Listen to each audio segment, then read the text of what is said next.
Hello guys, ndadzoka zvekare nechimwe chirongwa pano paZim Facebook Secrets and Confessions. So in this episode muchange muchinzwa Tete Mamoyo avo vanodzidzisa kuchina chemadzimai. Kana kuri kunzi hamusati majoina that group, you can come and you request that we add you to that group. Let me play the teaching for you. Sit back, relax and enjoy.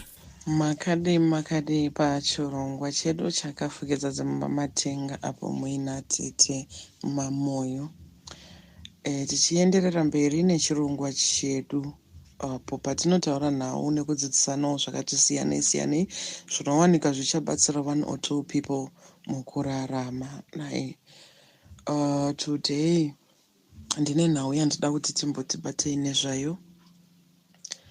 Nhau yatingaita setinoitora so simple, asi iri nhau inokonzeresa rufu, nhau inokonzeresa ruvengo, nhau isina kururama pakati pevanhu vaviri.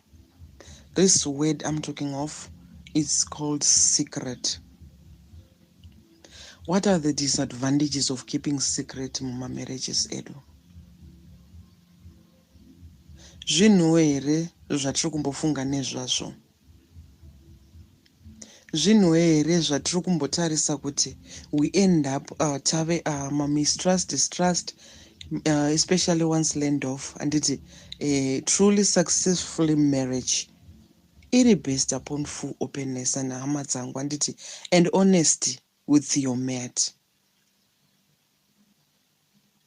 Zvatakabatanidzwa kuti tave nyama imwe chete, tave munhu mumwe chete, tikawirirana tichitanga kudanana, tichitanga kupinda murudo. There is no gonna be secrets between vanhu vaviri, ndama vechinhu chimwe chete. So once mukatanga makuona kuti watooneka mika secret kwauri kufila kuti aka partner yangu haifanira kuziva, iyi partner yangu haifanira kuziva, something is wrong somewhere. Paachazviziva zvichafamba sei? Muri kumbofungawo nezvazvo here? Okay, tiri panhau iyoyo, nhau yesecret. Ndofunga if we look mumamedias, hey, if we look maconfessions ari kuitwa nevanhu, hazvinei mudzimai, hazvinei murume,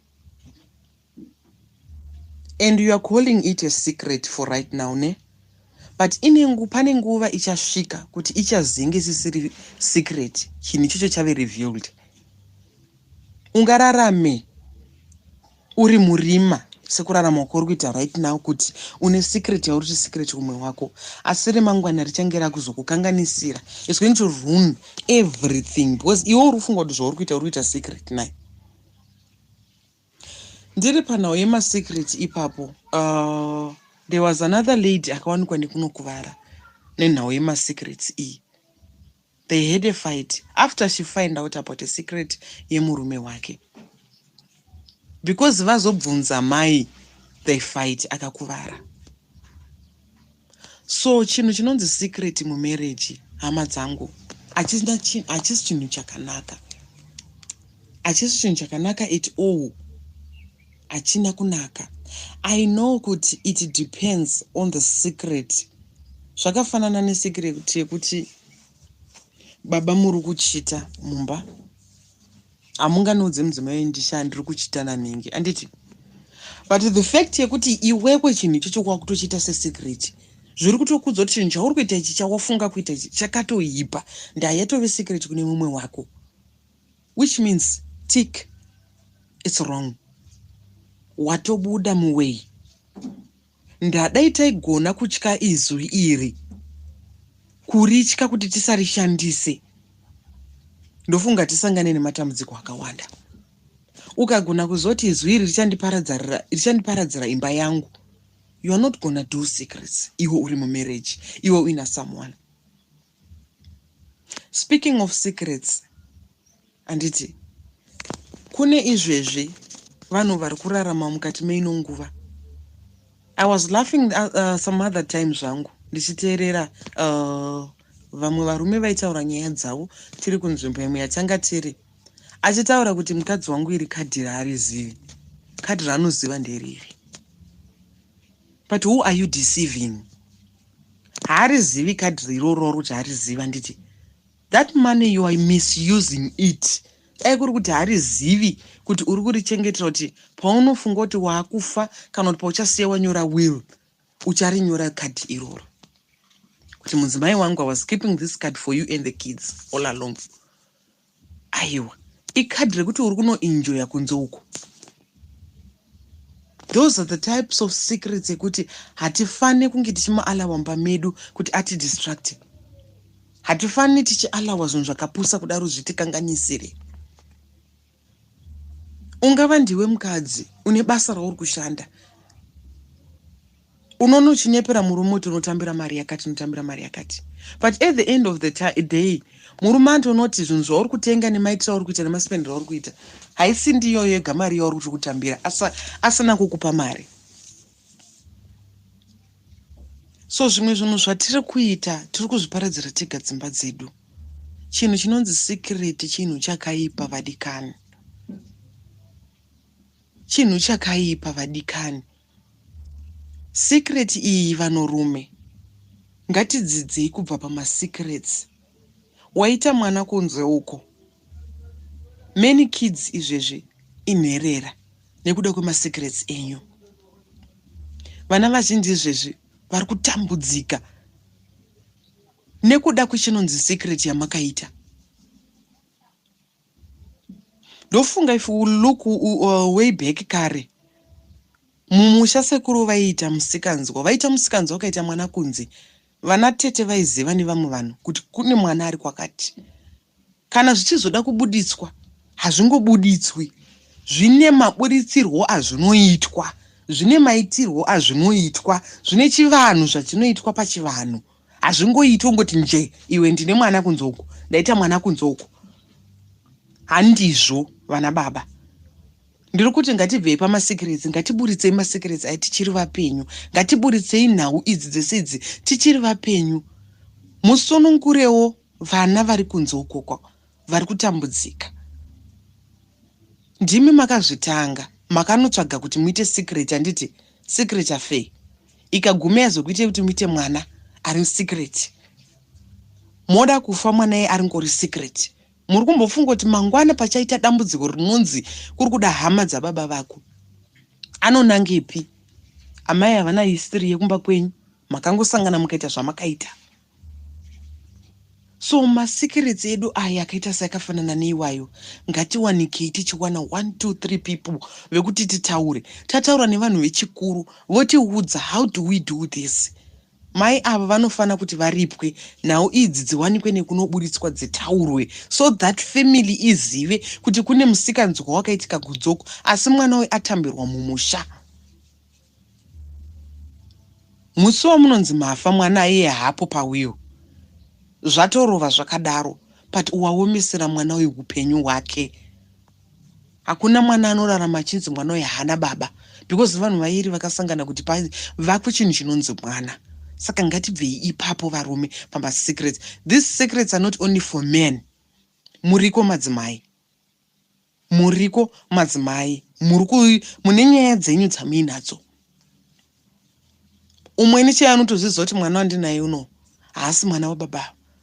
But you are keeping quiet. Uchiti hazvisati zvabuda kana kuti zvane 20 years asati zvataurika.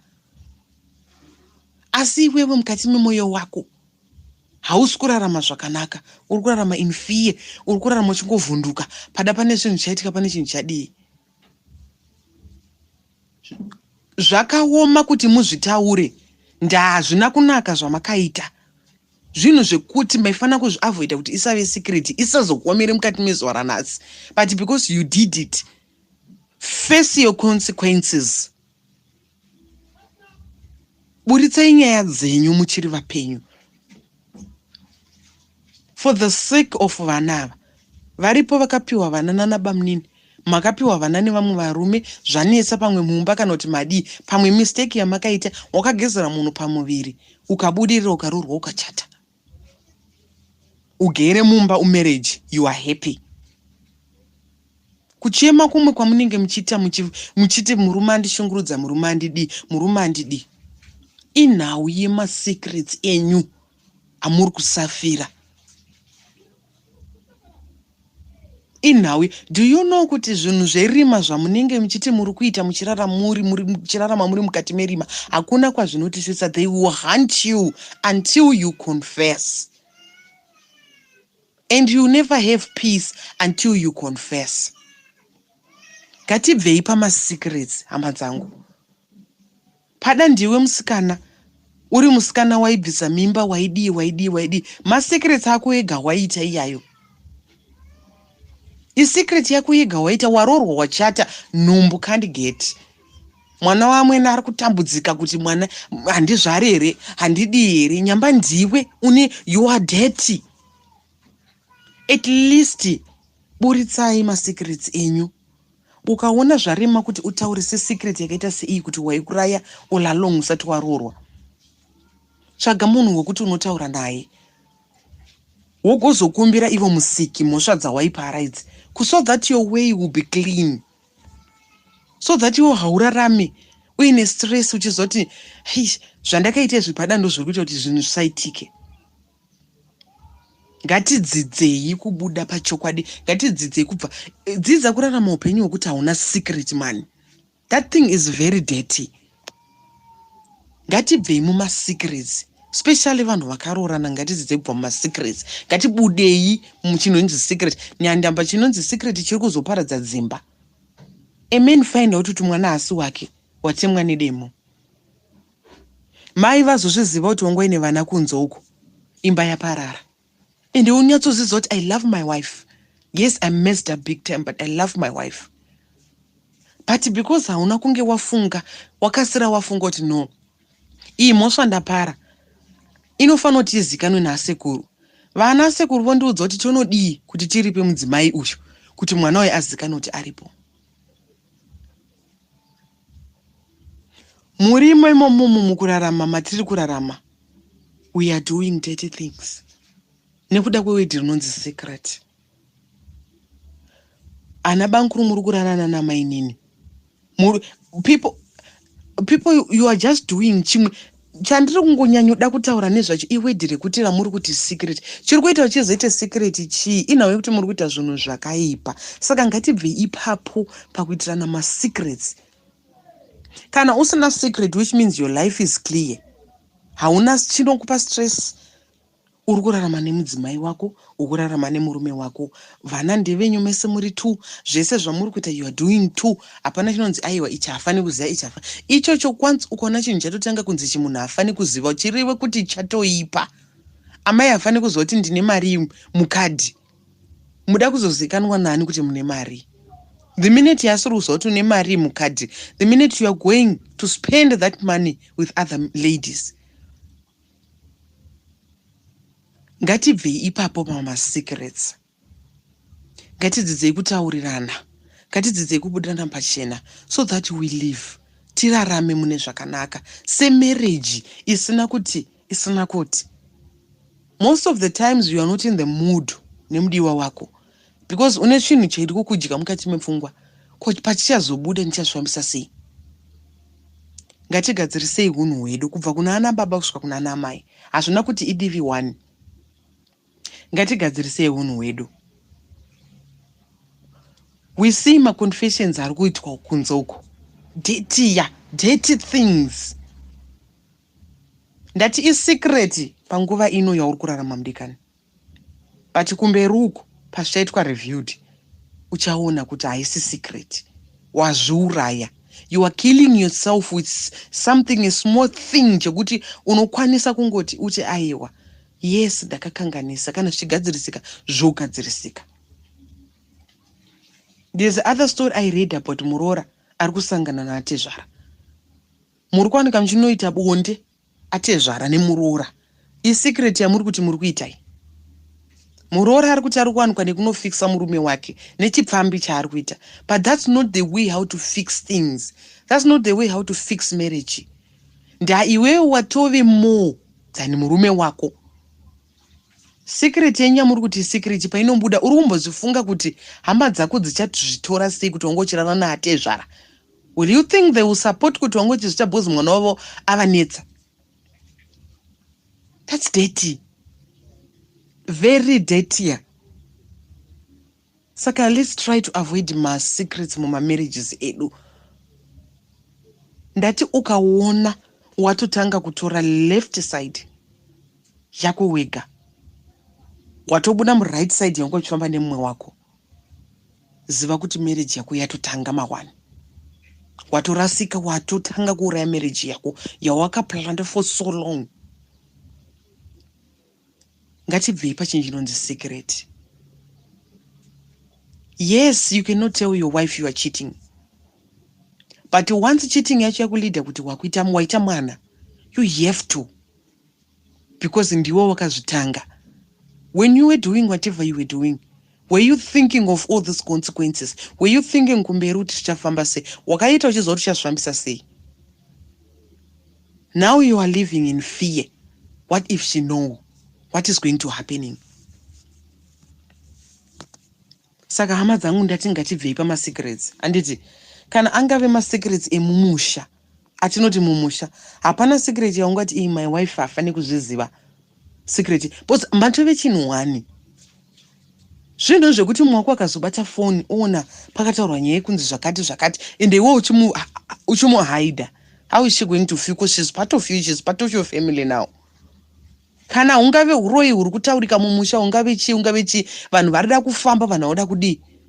Tell her, toda kuti tifambe, pane nhau dzimumusha dzoda kuti tigadzirise. Because the more yaunomuvanzira, the more she felt like she's not welcome in your home. And hakuchina chinonzi secret kana matova munhu one. Zvokumba kwavo unotozviziva, zvokumba kwenyu anofanira kuzviziva. Anditi, ingave mari yawatora ukaspenda mudzimai asingazive. I'm sorry. Ndazoshandisa mari ndikadai. Because wataura that time, she can be able to forgive you. Not kuti ozoita find out kuti ramuri kuti saving card renyu harichina mari. Iye ari kuziva kuti mukadhi medu mune mari. How are you going to explain pachazvibata? Huh? So ngatibvei ipapo. Anditi, let's try to be there for each other. Tive pamwe chete, tirege kuti izvi ndovanza, izvi ndomuvanzira. Ngatibvei ipapo. We don't like my willful deception. Let's stand as one. Simasitatirwa takaita our journey. Chinhu chinonzi secret chaparadza misha. Ndati review your secrets. Murarame mupeace. Kana zvapera. Anditi mimba maizviita, maiziziva kuti medziseri yacho ichava chi end of yacho. But review it for now, for the sake of vamwe vanhu vamuri kukanganisira upenyu hwavo. Zviri kunakidza muchiti isecret. Ndati zvichiri kukunakidza muchiti isecret. But pazvichabuda zvichakanganisa 2-3 people. Let's stop chinjinonzi secret muma marriages hama dzangu. Let's try to be secret. Isusu tiri tumukadzi nemurume. Iyi yedu yeti tinozivana, hapana chatisingazive, hapana chatinovanzirana. Let's try to be one and avoid secret. Tisatemane nematemo kana masecret abuda. Ndati ukaona secret ichiti haiti kuti udzomwa kuchizoti chinhu chakatoipa. Secret yakaipa yekunzi inoti ndaba mari ndochika kuti mudzimai wangu akazviziva tikanetsana anotaura. Some other things like that, they are understandable. Unogona kuti achazotaura because tatsamwisana. Not masecret ekuti uri kuzoti une vana kunzoko. It's been 14 years uri kuzoti une mwana kunzoko, but wakanyarara. You are living in peace. Hauna peace inside you because she don't know. One day achada kuuya mwana iyeye. Hauna peace amai, mwana wauri kuziva ari mumba ndiwaba munini hasi wababa. Hauna peace mumba. Ndeuti kuzoti one day zvichabuda.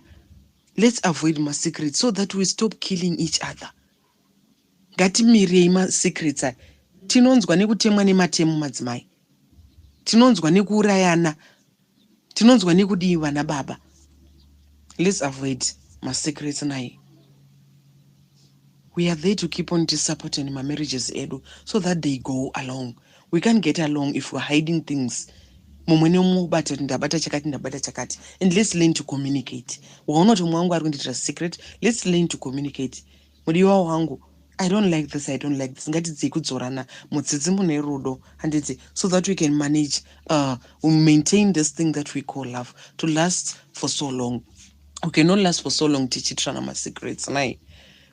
Ndini venyu tete mamoyo tiri pachirongwa chedu chakafukidza dzimba matenga. Musare zvakanaka. No to secret to married people. Thank you. Vedare, iyo ndo yanga iri dzidziso yandatumidzirwa natete mamoyo. I hope kuti tadzidza. Kana muine mimwe mibvunzo, feel free to write in the comment section.